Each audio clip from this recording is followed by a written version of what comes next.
Locked On Podcast Network presents Locked On Sports Today. LSU has an agreement to sign an NFL player, and it's turning college football on its head. The 49ers are getting healthy at just the right time, and Alabama has its QB1. I'm Peter Bukowski, starting your day with the can't-miss stories and biggest debates in sports. You're Locked On Sports Today. Searching all major sports. Found. Let's start with the biggest story. Name, image, and likeness changed the face of college football forever. And let's just add another notch in this is not going to be anything like we've ever seen before. Dae'Quan Wright was a Cleveland Brown. Before that, he was an Ole Miss Rebel. Now he's going to go play for Lane Kiffin, assuming he clears waivers. Now at LSU, Spencer McLaughlin from Locked On College Football joins me now. And Spencer, this is like if I told 2024 Spencer McLaughlin this was happening, you would freak out. What is that? What is going on right now? I would have just assumed at the time that we continued to go along the path that it felt like we were going down then, because that was still semi-early days of NIL and transfer portal. But this is all a new level where this guy was just trying to make the Cleveland Browns. Look, I can't fault him for wanting to play for LSU rather than the Browns. I mean, who wants to play for Cleveland instead of a potential college football playoff caliber team this year? Certainly they have that type of roster on paper. And look, he's a good player. He had over 600 yards and 5 touchdowns last year. I mean, he's good. He's, I just want to find a way to phrase this, a borderline NFL caliber player.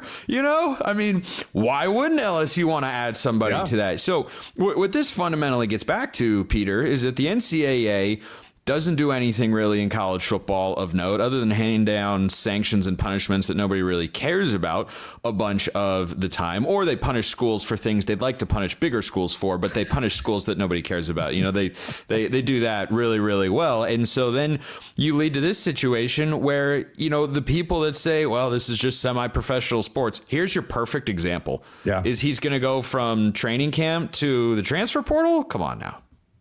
Well, and so, okay, and that's true, but in any other profession, this would not seem weird at all, right? He'd be going from a paying job to a different job where they said, nope, thanks, but no thanks. And now he's going to another paying job. The problem is, Spencer, or one of the many problems, is that college coaches, colleges, ADs have been very clear. No, players are not employees. And now a situation like this, it just explodes that artifice. Like, you and I know that's nonsense, but everyone involved is pretending like it is a real thing. I don't know how you come back from a situation like this when you pretend like these are not employees. This is why the NCAA Division I cabinet passed the 5-and-5 eligibility rule to standardize everything. And look, I'm not clear on the legal discrepancies or lack thereof about what this means for that particular rule. I believe he's only played 4 years, which is why he can go and get it. But something the NCAA has held firm against, and they went back and forth with legal rulings over this past weekend that I talked about on Locked On College Football today. They went back and forth on, well, does the entire class of 2022 have to get a 5th year? Because initially they had it. Woohoo! Yay! Hooray! That's awesome. Then the NCAA got a legal victory there. And they said, well, no, if you have a local injunction, sure. But there's no national standard here. And I'm going, why? What? I do that a lot, covering the sport nowadays. The NCAA in general, yeah. And so I hope that 5-and-5 is enforceable. I hope that it continues to be the rule, and that this is the only year we talk about these sorts of crazy scenarios. Because, look, you can have all the qualms you want with the NCAA or with college coaches and money and where it's going and all that sort of stuff. There's absolutely no serious sports league or business that would want to be run this way, where the rules just don't matter. They don't apply and they can just be overturned by a local judge. The NCAA says, no, Brendan Sorsby, you're not eligible to play college football. You violated these rules. This is the punishment. It doesn't matter what your intention was. And a judge in Lubbock could just say, no, he's good. It's like, it's okay. I don't know how you look at that and say that you're good to go. So the 5-5 should standardize everything. And I hope that they're able to get back to that after all of this, and that this is kind of a one-time deal just because he was part of the class of 2022. But he was even able to circumvent the SEC's no inter-SEC transfer rules. So it's all just so wild, wild west. We've got, there's so many different angles to this, but quickly, there's been some, discussion like, hey, this has been happening a couple of years now where the back end of NFL rosters are getting harder to fill out because guys can just go back to school. It used to be you draft underclassmen, you'd stash them, and in a couple years they could play for you. Now those underclassmen are saying, I can make more money in college doing this. But I also wonder if you're allowed to go and then come back, if it actually encourages more underclassmen to go, well, let me go see if I can make the NFL money. And if I can't, hell, I'll just go back to college. No harm, no foul. And that's not a world that anybody wants to live in. No one wants that. Oregon's Dan Lanning made this point correctly that if you bring a guy in now, how's that fair to the players that were there since spring practice? Yep. Guys that were there for weeks, grinding day in, day out. They've been there all fall camp, grinding day in and day out, fighting for snaps, for an opportunity to play.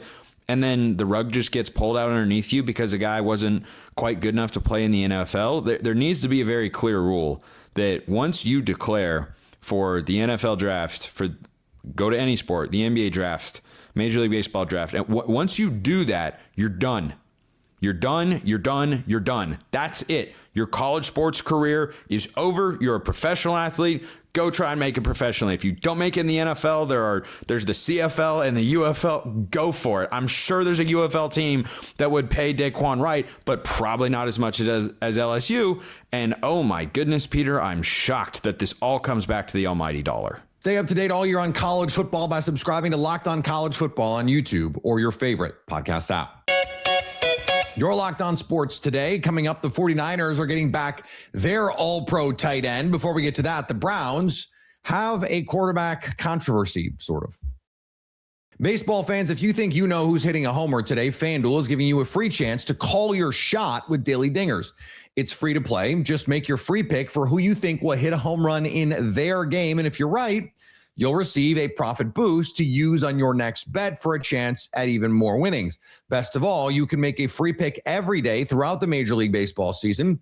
Daily Dingers is another fun way to stay engaged with every day's games, whether you're following your favorite team or keeping an eye on matchups across the league. Every game has someone capable of going deep. Now you get the chance to make your prediction before first pitch. There are certain players where every at-bat feels like something big could happen. That's what makes Daily Dingers fun. You get to back the player you think is ready to go deep that day. So are you ready to play your game today? Join all the action at FanDuel.com. That's FanDuel.com to play Daily Dingers and make your free pick for who's hitting a homer. Play ball and swing for the fences on FanDuel, an official partner of Major League Baseball.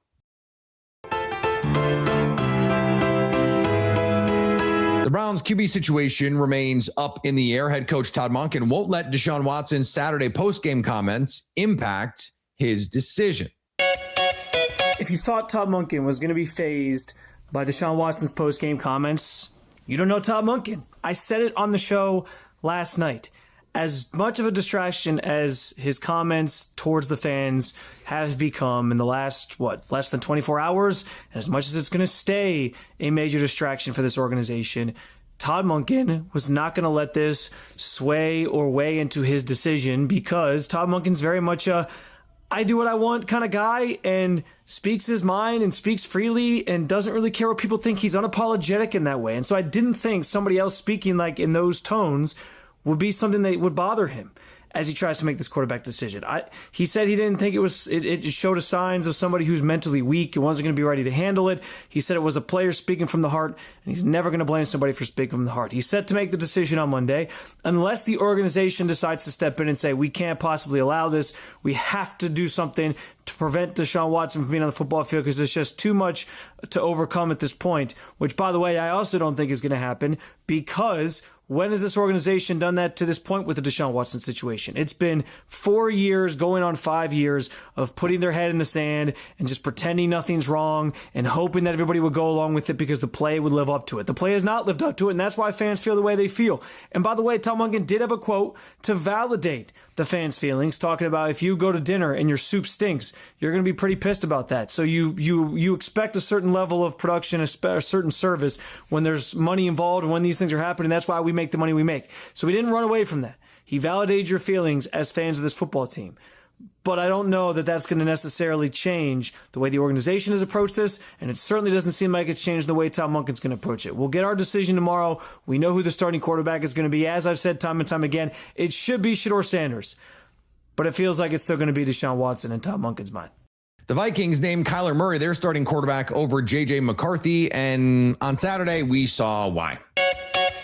J.J. McCarthy struggled in an alarming way as the Vikings lose 13-3 in their second preseason game. Score doesn't matter, but how the young guys played did. And J.J. McCarthy seems to get worse every week in the stuff that we point out as the reasons for his struggle. Passes get higher. His process gets more messed up. He takes longer in the pocket. There are still pre-snap issues. It's getting to a point where it's difficult to see the path where this is like salvaged. But on the other side of the ball, the young players like Caleb Banks and Dominique Orange and Jake Golday all continue to make plays, and the Vikings defense completely suffocated the Ravens until the second half, and all the threes were in, and that's when all the scoring happened. I'm about to go live on Locked On Vikings, and then we have the squad show after that, so it's like an hour and a half of live recap content on Locked On Vikings. Come through. On the diamond, Kyle Schwarber capped off a 4-run comeback win for the Phillies. The Philadelphia Phillies somehow keep their win streak going as they go into the bottom of the ninth inning in their third game of their 3-game set against the Cardinals, trailing 4-0, but they come out of it with a 6-4 victory after Kyle Schwarber played hero with a 459-foot 2-run Schwar bomb of a walk-off home run to reach 9 straight wins for the Fightin' Phils. Phillies again went into that bottom of the ninth inning trailing 4-0 before Bryce Harper led it off with a double, followed by back-to-back flyouts by Luis Arraez and Brandon Marsh. Then somehow the Phillies found a way to load the bases with 2 outs, and you saw a 3-run bases-clearing double from Edmundo Sosa. Then Brian De La Cruz tied it at 4 with an RBI single before Kyle Schwarber walked it off. 9 in a row now for the Phillies before heading out on a West Coast road trip. Meanwhile, the White Sox got their second walk-off victory in 3 days against the Mets. The White Sox make walk-off victories look routine, especially with Tristan Peters at the plate with the game on the line. The White Sox beat the Mets 2-1. It was Peters who called game with a solo blast to deep right center. It was the 11th walk-off victory for the White Sox, the second in this series, and the 5th ending on a home run. Peters has accounted for 3 of those 11 celebration moments. However, he was put in that position after Grant Taylor blew a save opportunity by allowing the Mets to score the tying run in the 9th. Sean Newcomb, Eric Fetty, Hagen Smith, they deserved a shutout victory after they pitched well enough to keep the Amazons off the scoreboard through the first 8 innings. One mitigant to Taylor blowing the save was he should have had more room to work with in the 9th, as going through another scoreless drought made things uncomfortable for the Paljos against the Mets throughout the entire game. Andrew Benintendi snapped a 10 1/3 inning scoreless streak by hitting an RBI triple in the 8th. He did not score, though, as the White Sox lineup, they had issues hitting with runners in scoring position throughout the entire series. Chicago went 2 for 20 in scoring opportunities. At this point in the season, though, you take a win however you can get it, as the White Sox winning still maintains their lead in the AL Central Division. And I'll have more on tomorrow's episode of Locked On White Sox. It has been a tough offseason for the San Francisco 49ers on the injury front, but that worm might be turning just a little bit. George Kittle activated off the physically unable to perform list. Christian McCaffrey returning to practice, and they got a game to play about a million miles away here in just a couple days. Brian Peacock from Locked On 49ers joins me now.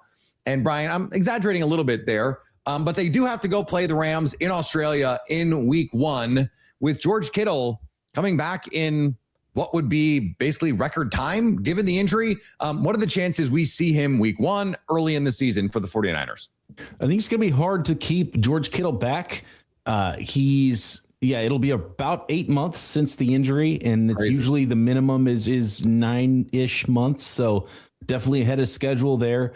With the flight, he's not going to fly if they're not sure, right? So I wouldn't think. And so I feel like he's got to be 100% cleared by September 1st. And it just feels a little early. I think the smart thing to do for the 49ers would be to let him go until week 2, not make the trip, and just make sure, because it's hard.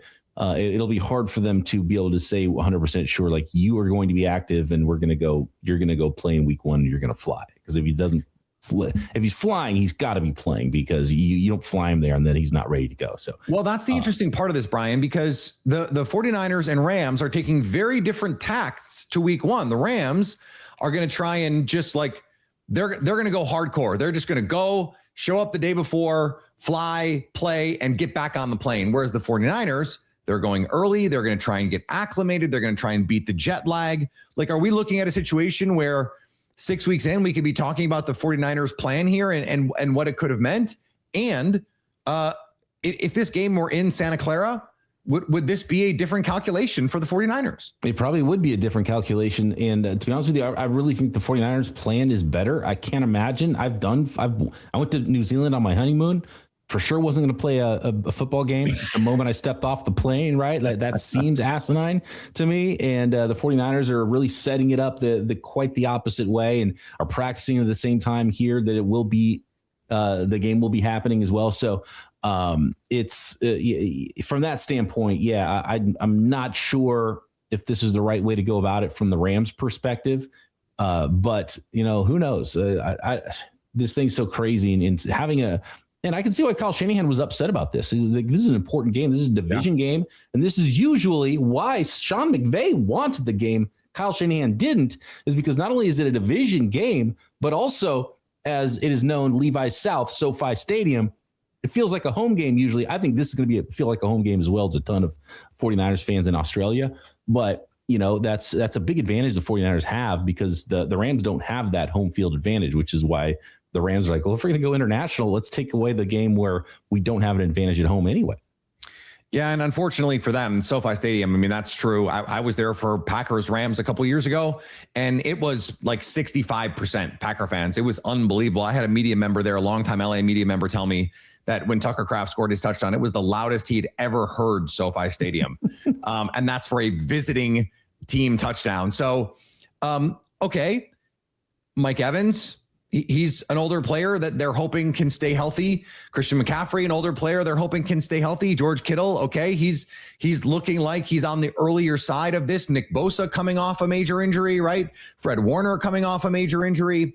Right now, for the most part, other than Ricky Pearsall, who's dealing with the knee injury that's going to keep him out the season, this is the healthiest we've seen this 49ers team in a long time. They're going to have some hiccups. There's going to be some ups and downs with this, right? And the story out of Santa Clara today from Christian McCaffrey was, this was planned. And it was like, you don't have to lie for 2 weeks about an injury. Just say that he's resting. We're getting ready for week 1. Everybody say, yep, good plan. Let's go. Yeah. Like, why would you be lying about some mystery tightness? That doesn't make any sense at all to me. But he touched the ball 450 times. Trent Williams is 38 years old. George Kittle's 33 coming off an Achilles. As awesome as Mike Evans is, he's already dealing with some lower body stuff, and he's had hamstrings, and he had a lot of stuff in recent history as well. Christian Kirk hurt a lot last year, already hasn't hit the field. I think he practiced one time, and then he's been on the shelf for the 49ers. So they're going to go through it with the injury stuff. It's going to happen. Can they overcome it? They overcame it last year, but they have to have more core players there. Guys like Bosa, guys like Fred Warner, Brock Purdy, like those guys have to be healthy for all or most of the year if this is going to be a successful season for the 49ers. But a good news is right now that everyone's kind of on track to be ready week 1 or very soon after. Stay up to date all year on the San Francisco 49ers by subscribing to Locked On 49ers on your favorite podcast app. Coming up, Alabama has its QB1. Running a business shouldn't feel like you're trying to connect a bunch of systems that were never designed to work together. One app for accounting, another for inventory, another for sales, and somehow none of them talk to one another. That's where Odoo comes in. Odoo is an all-in-one business management software that brings every part of your business together in one platform. From sales and accounting to inventory and marketing, everything works in one place. Odoo is one platform to manage, grow, and scale your business. The best organizations know that success isn't just about talent, it's about having everyone working toward the same goal. And that's true in sports, just like it is in business. Great organizations win because operations matter. And that's why you should get Odoo. Try for free today at odoo.com/lockedon. That's odoo.com/lockedon.